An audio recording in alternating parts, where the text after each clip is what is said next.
ამინ სახელითა მამისათა და ძისა და სულისა წმინისათა ღმერთმა დაგლოცოთ, გაკურთხოთ, გავაგრძელოთ ყოველდღიური სახარების კითხვა თავის მცირე განმარტებით. დღეს იკითხება ლუკას სახარების მე-17 თავის 26-37 მუხლები. დავით არცა იგი იყო დღეთამად ნუესთა, ეგრეთ იყოს დღეთამად ძისა კაცისათა. ჭამდეს და სმიდეს, იქორწინებდეს და განქორწინებდეს, ვიდრე დღემდე შესულა ნუესა კიდოვნად და მოიწია წყლით ღვინო და წარწყმდა ყოველნი. და ეგრეთვე ვითარცა იგი იყო დღეთა ლოთისთა, ჭამდეს და სმიდეს, იყიდეს და გაყიდეს, ნერგს აასხმიდეს და აშენებდეს. და რომელსა დღესა განვიდა ლოთ სოდომით, აწვიმა ცეცხლი და წონწობა იზეცით და წარწყმდა ყოველნი. ესრევე იყოს დღეთა იგი, ოდეზე კაცისაი გამოჩნდეს. მას დღესაშინა რომელი იყოს ერდოთა ზედა და ჭურჭელი მისი სახსაშინა, ნუ გარდამოვალ აღებად მისსა. და რომელი ველსა გარე იყოს, ნუ გარე მიიქცევინ კვალად. მოიხსენეთ სულისა მის ლოთისი, რამე თუ რომელსა უნდა სულისათვისა განრინებაი წარიწყმინდოს იგი, და რომელმან წარიწყმინდოს მან აცხონოს იგი. გეტყვი თქვენ, მას ღამესა ორნი იყვნენ ერთი ცხედარსა, ერთი იგი წარიტაცოს და ერთი იგი დაეტევოს. ორნი ფქვიდეს ერთად, ერთი იგი წარიტაცოს და ერთი იგი დაშტეს. ორნი იყვნენ ველსა, ერთი იგი წარიტაცეს და ერთი იგი დაშტეს. და მიუგეს და რქვეს მას, ვიდრე უფალო, ხოლო თავადმა რქვა მათ, სადაცა ხორცნი, მუნცა ორბები შეკრბეს. აი დღევანდელ დღესა მოხსენებული წაკითხული სახარება გაგრძელება არის გუში, რასაც ვკითხულობდით, რომელიც ღვთის სასუფეველის დადგომასთან დაკავშირებით იყო, რომ ეს არ დადგება ხილული სახით, ანუ ხილული სამეფო არ იქნება. ეს არის უხილავი სამეფო, როდესაც რომელიც აი გუშინდელ წაკითხულ სახარებაში ვისაუბრეთ, ანუ ზეციური სასუფეველის და იმის გაგრძელება, რომ ეს არ იქნება, ესე რომ ვთქვათ, რაიმე განსაკუთრებულად რაღაც ისეთი დღე. ეს იქნება დღე, როგორცო, ნახეთ, მაგალითია, ნოეს პერიოდში იყო. ნოეს პერიოდში რა იყო? პირდაპირ ამბობს მაცხოვრი, როგორც ჩვეულებრივი ცხოვრები ცხოვრობდნენ, იქორწინდებოდნენ, განქორწინდებოდნენ, ანუ როგორც დღევანდელ დღეს ყოფიერება ცხოვრობს, ისე ცხოვრობდნენ. მაგრამ ნახე, ნოე რას აკეთებს ამ დროს? 100 წელი მისცა უფალმა რომ აეშენებინა კიდობანი. ნოეს კიდობნის შენებლობა სახე სიმბოლოა დღევანდელ დღეს, ჯერ კიდობანის სიმბოლოა სახე სიმბოლო ეკლესიისა.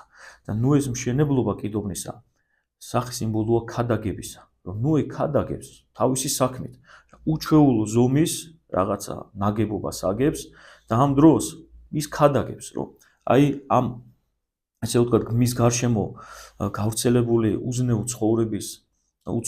ცხოვრებიდან გამომდინარე, რაღაც ისეთი უჩვეულო შენდება და უჩვეულო უნდა მოხდეს. და ამას ამბობს ნოე თავისი სიტყვებითა და საქმეებითაც, მაგრამ მას არ უსმენენ. აი რომ გადმოიტანო დღევანდელ დღეს, რომ ეკლესია ქადაგებს, ეკლესია შეაგონებს სინანულისკენ, მოქცევისაკენ, რომ ადამიანები მოექცნენ სულიერი ცხოვრებისაკენ და არ ისმენენ. ესევე ნოეს დროსაც ნოე თავის მხრივ ქადაგებდა, თავისი საქმეები და სიტყვითაც, მაგრამ არ შეისმინეს და რა მოხდა? ჩვეულებრივი დღე იყო, მოვიდა წვიმა, მოვიდნენ წარღვნა და დაიღუპა მის გარშემო ყოველივე. ესევე ჩვეულებრივი ცხოვრება იყო, ნახე, ნერგსო დაასხამდნენ ლოთის პერიოდში, სოდომ და გომორში. ლოთი გამოდის, მე ეწვიმება მას ზეცინა ცეცხლი და რა მდგომარეობაში ჩავარდება მისი უზნეო და ცუდი ცხოვრებით. მაგრამ ამავდროულად ლოთის იქ ყოფნაც ერთგვარი ქადაგება იყო მის გარშემო ყოფი ადამიანის, იმიტომ რომ ლოთის ოჯახში იცავდნენ სიწმინდეს. ლოთი ცხოვრობდა სოდომ გომორში, მაგრამ იმ ქალაქის მოქალაქე არ იყო, ესე რომ ვთქვათ. იმიტომ რომ იმ ქალაქის ცხოვრებნაირად უზნეო ცხოვრებით არ ცხოვრობდა. და ამის შემდეგ ნახე, ზუსტად საუბარია, რომ ჩვენ ხო რაღაცნაირად რაღაცებს სასწაულებს, ნიშნებს ვეძებთ ხოლმე, მეორე მოსვლაზე საუბრობთ და საუბოლოოდ მე ქრისტე გვავიწყდება ხოლმე. ანტიქრისტეზე უფრო მეტ საუბრობს ადამიანი დღევანდელ ცხოვრებაში, ვიდრე იმაზე, თუ ქრისტე რისკენ მოუწოდებს. აქ ნახსენებია ლოთის სოლი. ლოთის სოლი რატომ იქცა მარილის სვეტად? რატომ იქცა? იმიტომ რომ მან ღვთისმცნება დაარღვია.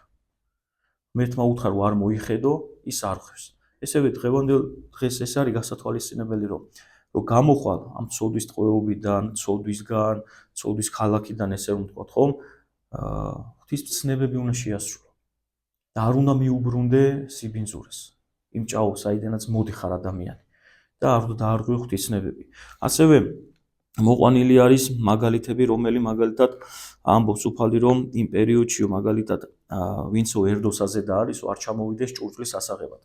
ვინცო ველზე არისო, არ მოვიდეს სახლისკენო. ეს ნიშნავს, ეს აღსრულდა და პირველ რიგში უფალი ამას მოუწოდებდა იმ პერიოდში ებრაელ ერს, რომელიც შემდგომ უკვე უწინასწარმეტყველო რომ მოხდება დიდი ალყა ისრაელის გარშემო, რომაელები მას წარგვნიან და რომელიც სახლში იქნება, საყოფა ცხოვრება რაღაცებზე არ მოbrunდი, გაიქეცი ამ ყველაფერს. ამას ეს ქრისტიანებმა სხვათა შორის შეასრულეს, მრავალ ნიშნის სასწაული იყო ისტორიაში არის აღწერილი და ეს როდესაც ეს სიტყვებიც მოიხსენა, ის ნიშნის სასწაულები ბევრი იმ მოქცეული იუდეველი, რომელიც ქრისტეს მიმდევარი იყო, გაიქცა ამ ყველაფერს, ქრისტეს სიტყვების მსმენელი აღმოჩნდა. და იმ მეორე განმარტებით, რას ნიშნავს ერდოსა ზედან თუ ვინც არის, ჩამოვა ჭურჭლის ასაღებად. ან ველსა ვინც არის, უკან სახში მოbrunდება. ეს ერთ-ერთი განმარტებელი ამბობს ერდოსა ზედან ნიშნავს ერდო რომელი ნაწილია სახლის ზედა მხარე არის. ნიშნავს იმას, რომ ვინც სულიერად მაღალ საფეხურზე არის, ის არ უნდა დამდაბლდეს დაბლა ყოფითი საქმეების და გამო. ვინც შევეცდებით სულიერად ვიცხოვროთ, ყოფითი საქმეების გამო ღმერთი არ უნდა დავკარგოთ. ეს განმარტება არის. რომ ადამიანები თუ ვცდილობთ სულიერ ცხოვრებას ღვთისაკენ მივიწევით, მაღლა სულიერად, ხომ? არ უნდა ვეცადოთ, რომ რაღაც ყოფითმა დაბლა დაგვცეს. დაბლა დაგვცეს, რომ მაგალითად კვირადღე არის და რაღაც ყოფილი საქმის გამო, რომელიც რაიმე არ შეეწირება და არ გაფუჭდება, მის გამო ან სიზარმაცის გამო, ყველაფერს თავი გავონებოთ. რაღაცა როგორც სახარებაში მოხსენებულ სავაჭრო წავიდა, საქმე ამ ქვეყნის საქმეებზე მივიდა და ღმერთი რაზისკენაც გიწოც, ის დავკარგოთ. ყველაზე მთავარი და მნიშვნელოვანი დავკარგოთ. ეს არის ამ ყველაფერს ისევე როგორც ველზე გასული, რაღაც სულიერ მოღვაწეობის ასპარეზზე გასულმა არ უნდა დაუტევოს ეს ასპარეზი და უკან ცუდის ბუდის, ცუდის სახში არ უნდა მოbrunდეს, ზუსტად განმარტებლები ამ სახარებაზე საუბრობენ. ასევე ორნი იყვნენო ცხედარსაზე და ერთი იგი წარიტაცოს, ერთი იგი დაუტევოს. ორნი ფქვიდნენ, ერთი წარიტაცოს, ერთი დაუტევოს. ეს ერთ-ერთი განმარტებელი საუბრობს ამის შესახებ. ჯერ ეს ერთი აი ყველაფერი რაც გვესმა, ეს ნიშნავს მოულოდნელობას. ღამე, ველსა, ეს ნიშნავს, რომ ეს ყველაფერი იქნება მოულოდნელად. როგორც უფლის მეორედ მოსვლა, ისევე უფალთან შეხვედრა. საუბრობთ უფლის მეორედ მოსვლაზე და გვავიწყდება თითოეული ჩვენგანი რომ უფლის წინაშე ვართ წარსადგომნი, ხო? რა იცი, უფლის მეორე მოსვლა ვერც მოგვისწროს და მანამდე უფლის წინაშე წავდგარ. ეს ნიშნავს ყველაფერი რაც ახლა ვახსენე, ნიშნავს მოულოდნელობას, ნოეც, ლოტიც და ასე შემდეგ, რაც ჩამოვთვალეთ, ახლა ერთი იყვნენ ცხედარსა, ერთი ფქვიდნენ, ერთი ველზე. ეს ყველაფერი ნიშნავს მოულოდნელობას, ეს ყველაფერი დღე მოვა მოულოდნელად. ჩვენი უფლის წინაშე წარდგომაც და ქრისტეს მეორედ მოსვლაც. და ცხედარსა, ველსა, ფქვიდნენ, ეს ყველაფერი მოხსენებული რატო?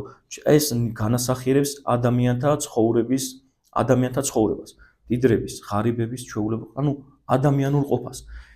ერთი მდიდარი შეიძლება გადარჩეს, მეორე ვერა. მეორე ღარიბი შეიძლება გადარჩეს, პირველი ვერა. და იმიტომ რომ სიმდიდრე კვირას წახითული სახარება რა იყო, რომ ადამიანი ესავდა სიმდიდრეს და ჭამეს სულ და განისვენა, ხო? არ ნიშნავს სიმდიდრე დაღუპვას. თუ სწორედ იყენებს ადამიანი, არ დაიღუპება, პირიქით, მის საცხოვნებლად გამოადგება. ამას ნიშნავდა, რომ ერთი გადარჩება, მეორე ვერა, მის სწორედ იყენებს. სიღარიბესაც ვიღაცა კეთილად გამოიყენებს, ვიღაცა ვერ გამოიყენებს კეთილად. და ეს არის პირდაპირ ამის განმარტება. და როდის იქნება, როგორ იქნება უფალო, ამას შეეკითხებიან მოციქულები და სადაცა იქნება მძორი, იქ შეიკრიბებიან ორბები. ნიშნავს იმას, რომ სადაც იქნება ქრისტე, თავის ხეულს ამას უწოდებს. იმიტომ რომ ქრისტე მოკვდა, დაეფლა, თავის ხეულს უწოდებს, ესე ვთქვათ, მძორს. მანდაცო შეიკრიბებიან ორბები. ორბებში ყველა წმინდანი და ყველა მართალი ადამიანი, ვინც იმ პერიოდში ქრისტეს მოსვლის დროს და საერთოდ ქრისტეს წინაშე წარდგომის დროს მართლად და სულიერ მოღვაწეობაში იპოვიან. სადაც იქნება ქრისტე, მის გარშემო აღიტაცება ყველა მართალი და ყველა მოღვაწე ადამიანი.